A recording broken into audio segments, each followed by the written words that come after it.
So we got ourselves some Z Flip 7 Fan Edition Geekbench. Leaked information. Blah, blah, blah. Guys, these are the numbers. Shout out to Anthony or the Galax for posting this on X. But if we go down this right here, these are the single core and the multi-core of the Z Flip 7 Fan Edition. Keep in mind, this is probably going to end up just being called Z Flip Fan Edition. It's probably not going to have a 7 in there. It'll just be Z Flip Fan Edition. But this does come with the Exynos 2400 processor. They're not going to be using the Snapdragon 8 Gen Elite processor.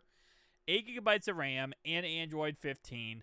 And comparing this to the Z Flip 6 scores, which had 1847 and 6111 multi-core score, this is a tad bit better. And as much of that tad bit as I can say is what I will say, because this is the difference. In 1847 single core with the Z Flip Fan Edition, we're going to get a 1930 single core.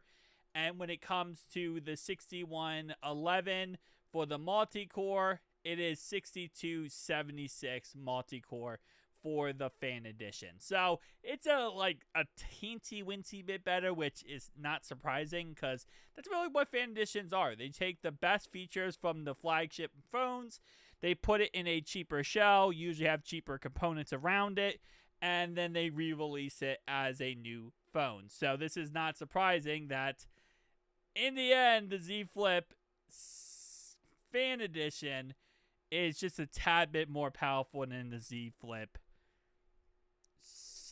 6.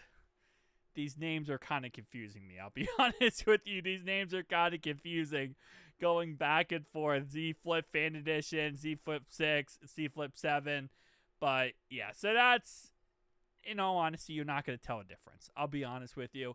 The average consumer, most of, say probably 80% of consumers, are not going to be able to tell the difference in power or performance between the Exynos chip or the Snapdragon 8 Elite chip, or let alone how close these numbers are.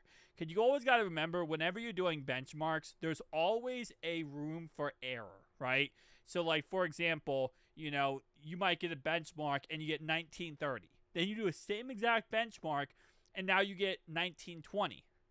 That's just kind of how it works. So, there's always room for error, either above or below. So, these really, reality-wise, these numbers might be even closer than we're seeing here. So, I really wouldn't take, if you're trying to get power here, like power performance-wise, wait for the Z Flip 8.